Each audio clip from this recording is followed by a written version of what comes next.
What would you do if the homeless man you've been helping every day turned out to be a hero? They used to call him invisible, but 12 US Marines stood at attention for him, and it all started with just a sandwich and a cup of coffee. Some stories seem small. A sandwich placed quietly on a park bench, a silent nod between two strangers. But sometimes those moments are powerful enough to change an entire life. Claire Donovan wasn't a social activist.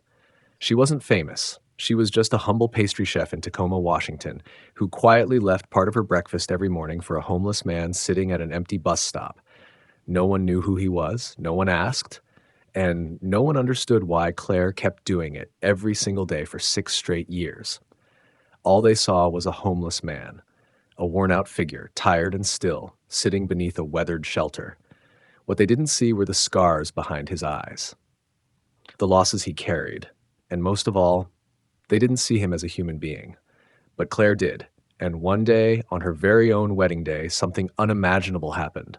12 United States Marines dressed in full ceremonial uniform walked into the church. They stood in formation, then raised their hands in salute, not because Claire was the bride, but because she was the one who helped a forgotten warrior survive, not with medals, but with humanity. In today's video, you'll witness how one small act each morning helped save a homeless man haunted by a heroic yet heartbreaking past.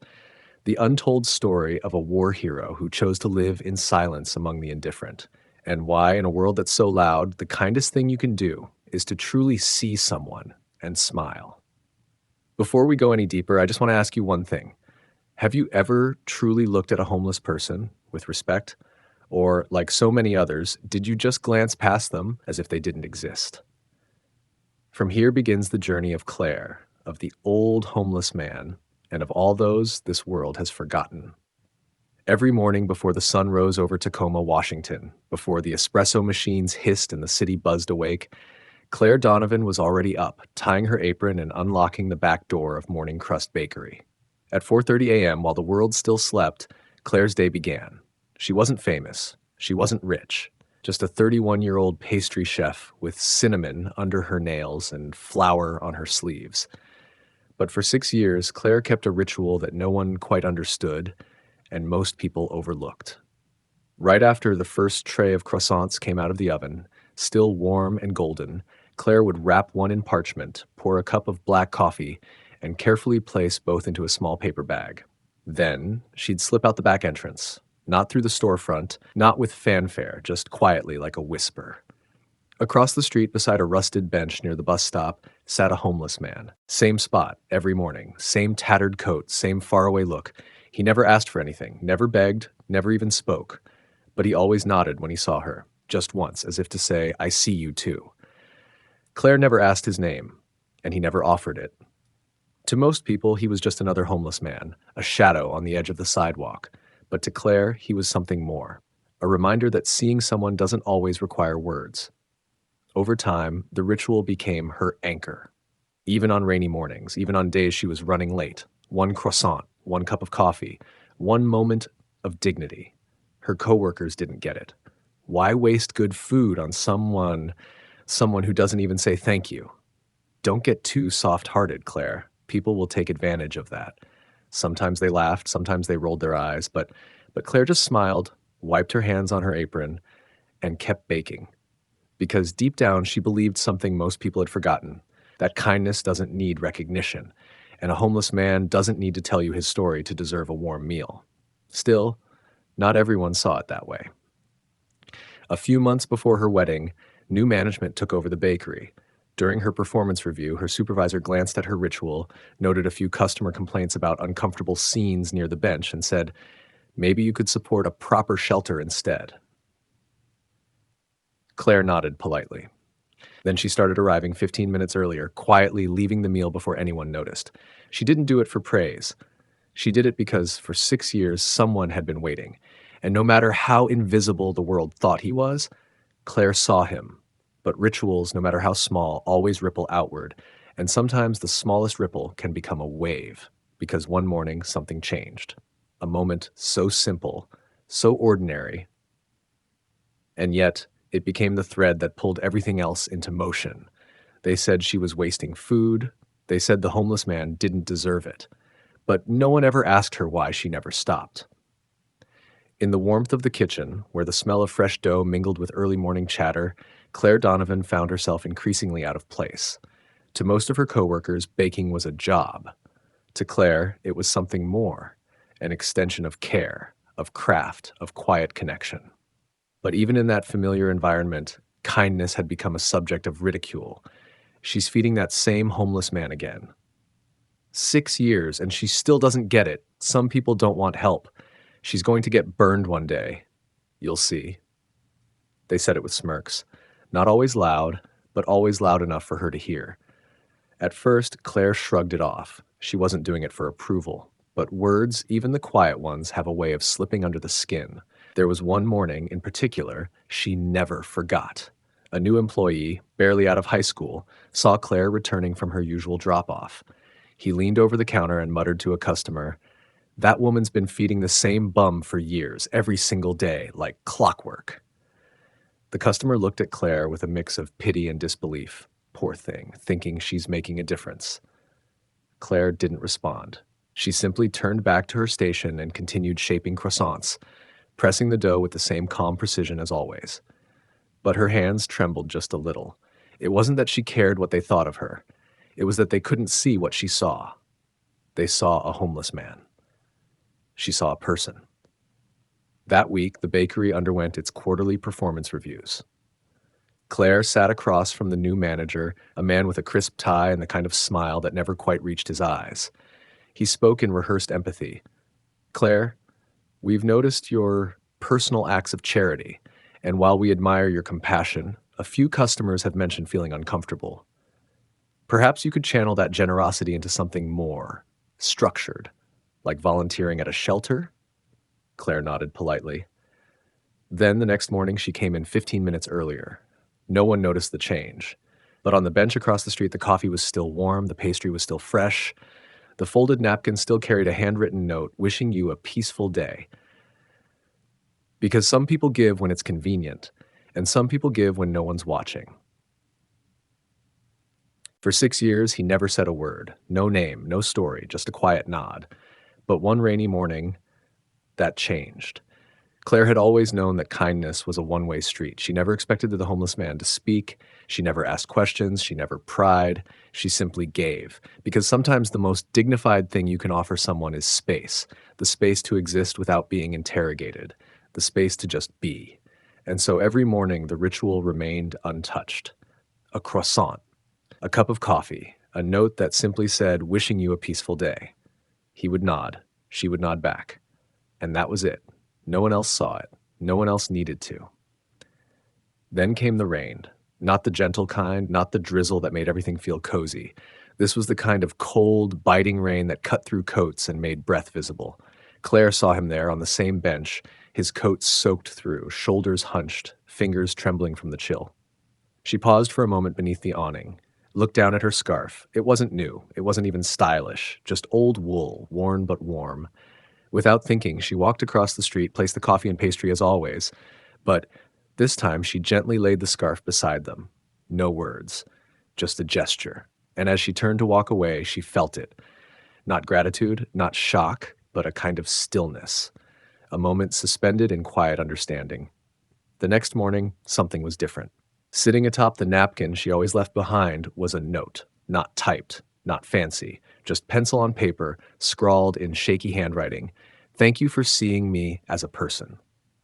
Claire froze. It wasn't the words themselves, it was the weight behind them. 6 years, thousands of silent mornings, and now a message that said more than any conversation ever could. She folded the napkin carefully, tucking it into her wallet, not for display, not to prove a point, just to remember. Because in a world that so often teaches us to look away from the pain, from the poverty, from the discomfort, Claire had looked, and he had noticed. That day, Claire didn't just bake. She felt everything differently. The swirl of cinnamon in the rolls, the flakiness of the croissants, the soft rise of the dough beneath her fingers. It all reminded her that even small things, things that seem invisible to most, can carry extraordinary meaning. She thought her wedding would be simple, just love, laughter, and cake. But 2 days before the ceremony, a letter arrived. one that carried no return address, no name, and no explanation. Claire Donovan had never dreamed of a big wedding. No chandeliers, no fancy dress code, just a quiet gathering in the neighborhood church with friends, family, and maybe, if the budget allowed, a tiered lemon cake from her own bakery. She was marrying James, a firefighter with kind eyes and calloused hands who understood her morning rituals without needing them explained. He didn't just love her goodness, he respected it. When she first told him about the homeless man and her 6-year ritual, he'd simply smiled and said, "That's the kind of thing you do that makes me know I chose right." They joked often that she wasn't just marrying James. She was marrying into a life of picking up strays, rescuing old dogs, and handing out socks in winter. Claire liked that kind of future. But as the wedding drew closer, something strange happened. It was 2 days before the ceremony. Claire was at the reception venue, checking the final cake delivery schedule, when a staff member approached her with a puzzled look. "This came for you. No return address. Just to the bride." Claire wiped her hands on her apron, opened the envelope, and pulled out a simple ivory card. No designs. Just black ink in delicate cursive. "Tomorrow I will come not for cake, but to honor a debt." That was all. No signature, no name, no clue. Her first thought, a prank. Second thought, a weird inside joke from James or one of the firefighters. But something about the handwriting. It stirred a faint recognition. The curve of the H, the tremble in the letters, it was like something she'd seen before, but couldn't quite place. She didn't tell anyone. She folded the card, slipped it into her coat pocket, and kept working, though for the rest of the day, her heart beat just a little bit faster. The night before the wedding, as she tried on her gown one last time, she stared at her reflection. Behind the white lace and soft curls, behind the veil and the sparkle in her eyes, was a quiet question that wouldn't let her go. Was the letter from him? She hadn't seen the homeless man in 2 days. His bench had been empty, and though she told herself maybe he'd just found shelter from the rain, something deep inside her knew. Who invited the homeless man? This is a wedding, not a shelter. But before anyone could finish whispering, the bride ran straight into his arms. The morning of her wedding, Claire Donovan woke up before dawn, not from nerves, not from excitement, but from the weight of a question that hadn't left her since the letter arrived. "Tomorrow, I will come not for cake, but to honor a debt." She had tucked the note into her bouquet. She didn't know why. It just felt right, as if it belonged there. The church filled up quickly. Friends, family, neighbors from the bakery, firefighters in dress shirts, her mother dabbing tears with a floral handkerchief. Everything was in place. The organist rehearsed softly. The wedding planner checked her clipboard for the 10th time. Photographers buzzed about like quiet bees. Claire stood in the bridal suite, hidden behind stained glass windows, peeking through the lace curtain when she saw him, standing awkwardly at the church entrance. Not in his usual coat, but in a suit, frayed at the cuffs, clearly old, but pressed with care. His shoes were worn but polished, his silver hair was combed, and for the first time Claire saw his full face. Not just tired, not just aged, but dignified. She heard the whispers before she even stepped out. "Is that the homeless man? Please don't tell me she invited him. What is he doing here? This is supposed to be a formal event." Something inside her clenched. This man, this human being, had done nothing but sit quietly and accept a croissant and coffee for 6 years. He never asked for favors, never made a scene, and yet here he was, being judged, discarded, again. Claire didn't wait. She didn't ask the wedding planner. She didn't follow the carefully rehearsed processional. She didn't care that her heels would snag on the rug or that the veil wasn't in place. She lifted the hem of her gown and ran down the aisle, out the side door, across the foyer, through the gasps and confused looks, straight to him. And without hesitation, she wrapped her arms around him. The guests stared, frozen. Her mother dropped her handkerchief. The photographers didn't know whether to shoot or stop. He didn't hug back at first, just stood there, overwhelmed. Then slowly, carefully, his arms came around her. Claire whispered, voice shaking, "I still remember your eyes. The first time, in 2017. He smiled, a quiet, genuine smile that transformed his face from weathered to radiant. "And I remember every morning you treated me like I mattered," he said, "like a human being." She took his arm and turned to walk him into the church. Someone at the back gasped. A guest turned away, scandalized. But Claire didn't flinch. Because when you've seen someone's soul, you stop caring what others see on their surface. And then, just as they crossed the threshold, tires screeched softly outside, doors opened, and the sound of synchronized footsteps echoed into the chapel. 12 men in full marine dress blues entered the church, polished boots, white gloves, crisp uniforms. They moved with precision, with purpose. And every guest, whether seated or standing, fell silent. They thought he was just a homeless man. But when 12 Marines walked in and saluted, the truth hit harder than anyone could have imagined. The air inside the chapel turned still. No one moved. No one spoke. 12 U.S. Marines in full formal uniform stood tall beneath the arched doorway. Their boots clicked in perfect rhythm as they marched forward in 2 lines, 6 on each side, forming a ceremonial aisle through the heart of the church. At the head of the formation, a Marine captain with silver bars on his shoulders stepped forward. His nameplate read, Duncan. He stopped in front of Claire and the elderly man at her side. Then, without a word, he raised his hand and delivered a full, precise military salute, the kind given only to commanding officers, or to heroes. On behalf of Alpha Company, 3rd Battalion, 5th Marines, the captain said, his voice steady and resonant, we are here to honor the woman who, without knowing, kept one of our own alive. Gasps rippled through the crowd.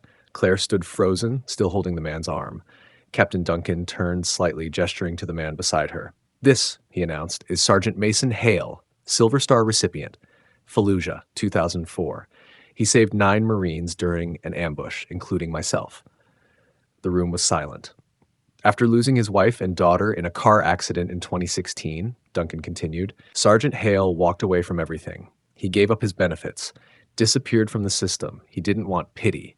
He didn't want medals. He just wanted to be forgotten. Now Claire could hardly breathe. The man she had fed every morning, the man people called a bum, the man she had never asked a single question, had once carried wounded soldiers through enemy fire, and no one ever knew. Another Marine stepped forward. He held a wooden shadow box. Inside it, a worn medal and an old photograph. Claire looked closer.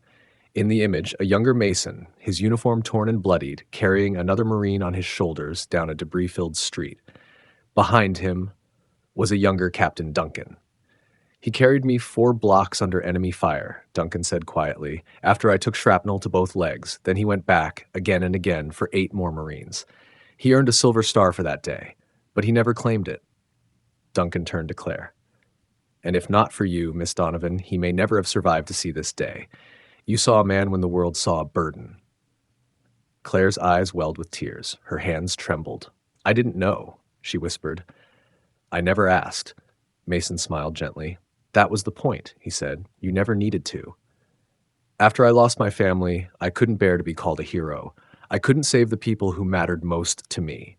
So I left the world. But you, Claire, you gave me something I didn't know I needed.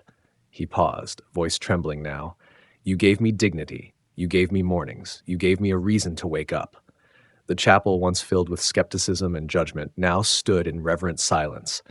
12 Marines, still in formation, turned to Claire and, together, raised their hands in one synchronized salute, not for her wedding, not for tradition, but for 6 years of quiet kindness that no one had seen, until now. There was no ribbon, no envelope with money, just one man's truth, and the gift that would change how Claire saw the world forever. After the ceremony, as guests mingled with teary eyes and scattered words of disbelief, Claire stood beside Mason Hale, still holding the shadow box, still trying to process it all.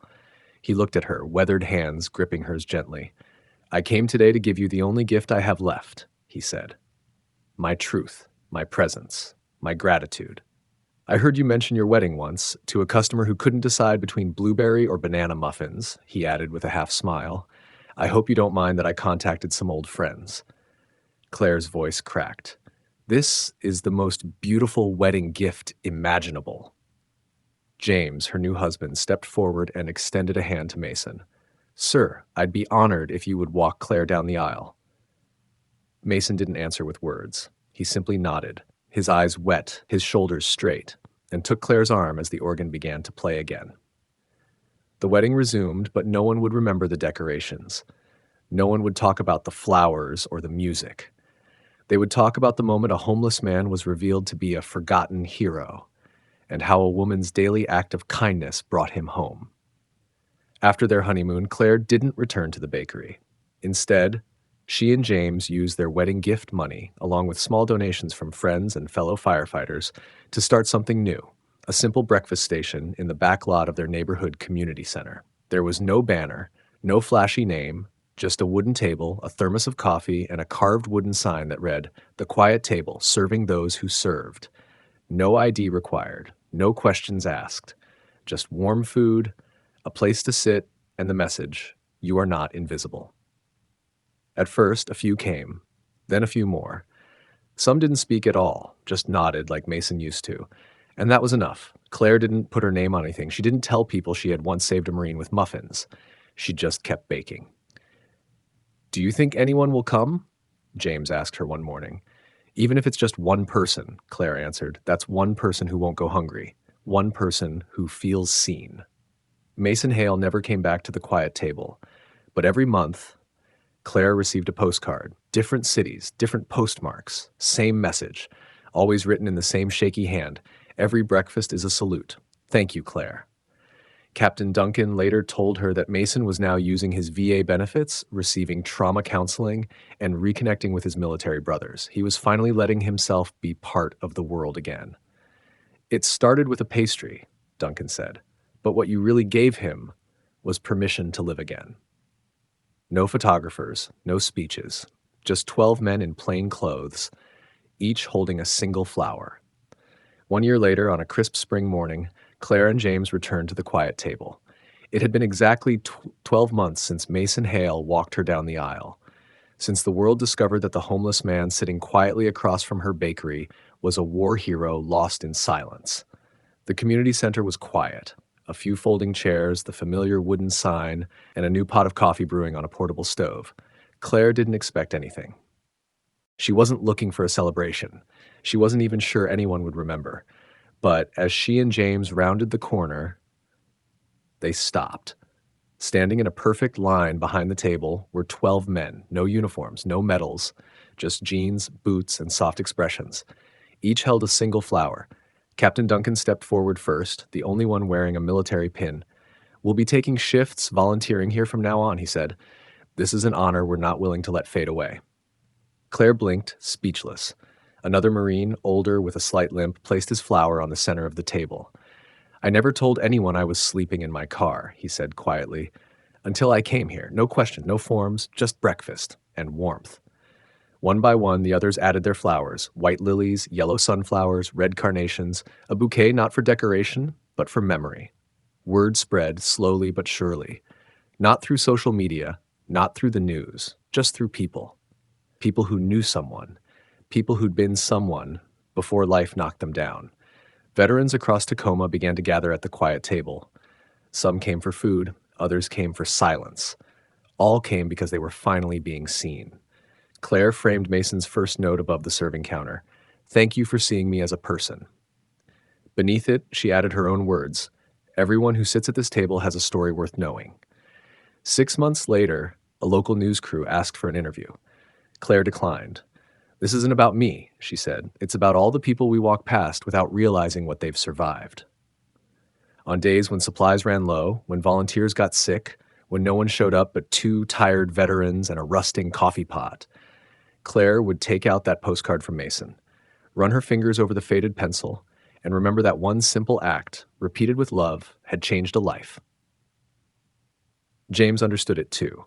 One evening as they packed up together, he looked at her and said, "When I married you, I didn't just get a wife. I got 12 Marines and a growing family of forgotten heroes." Claire smiled. "The best kind of family," she said. "The kind you choose and the kind that chooses you back." Some people live as heroes but die in silence because no one ever looked their way. Not all debts are paid with money. Sometimes what someone needs most is just to be seen. So the next time you pass a homeless man on the street, ask yourself, what story am I walking past? Because not everyone who deserves a salute wears a uniform, and sometimes the greatest heroes are just waiting quietly under a bakery awning. If this story moved you, Share it. Let someone else remember the quiet people who changed everything. Have you ever helped someone without knowing who they truly were? We read every story, and sometimes your words are the light someone else needs. If this story touched your heart, just take a moment to hit like. It helps us keep sharing stories like this one. And if you believe that quiet kindness deserves to be seen, consider subscribing. Here, we don't chase headlines, we just tell stories that matter. Thank you for being here.